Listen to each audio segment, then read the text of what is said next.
Good afternoon, everybody. Welcome to Proverbs with Paul in the afternoon, in the day when it never really shone in terms of the sun, but it's not too cold. Praise the Lord.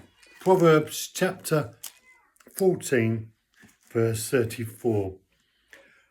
Righteousness exalts a nation, but sin is a disgrace to any people. Righteousness exalts a nation. Godly nations have their own depth and reputation. Ungodly nations do the same. And the history books tell us the reality of those truths. When a nation operates in a godly way, with attributes that are what we might call good and right, then everyone is blessed within the nation as well as the nations about them, because godliness begets godliness, and there is a sense of exaltation and honour.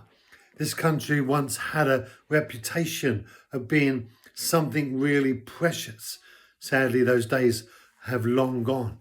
You know, they used to say to make friends with an Englishman was a privilege. Not anymore.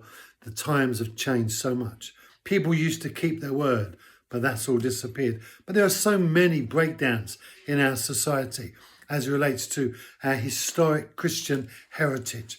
But as we have abandoned God's ways, so the nation has fallen into decay. And any nation that gives itself to abandoning God will do the same, no matter what nation it might be. And Solomon says here that righteousness exalts a nation. So right in the nation brings exaltation. But sin is a disgrace to any people. And that's not just a people as it relates to a nation, but that's to a person.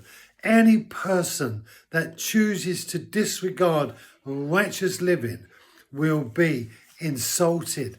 They will be undone. They would lose their credibility.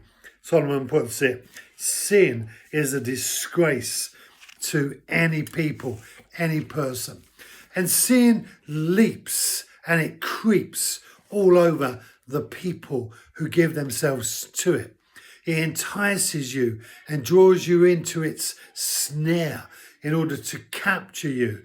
And then having captured you, it then beats you up for the things that you have given yourselves to. Jesus never did that in the garden.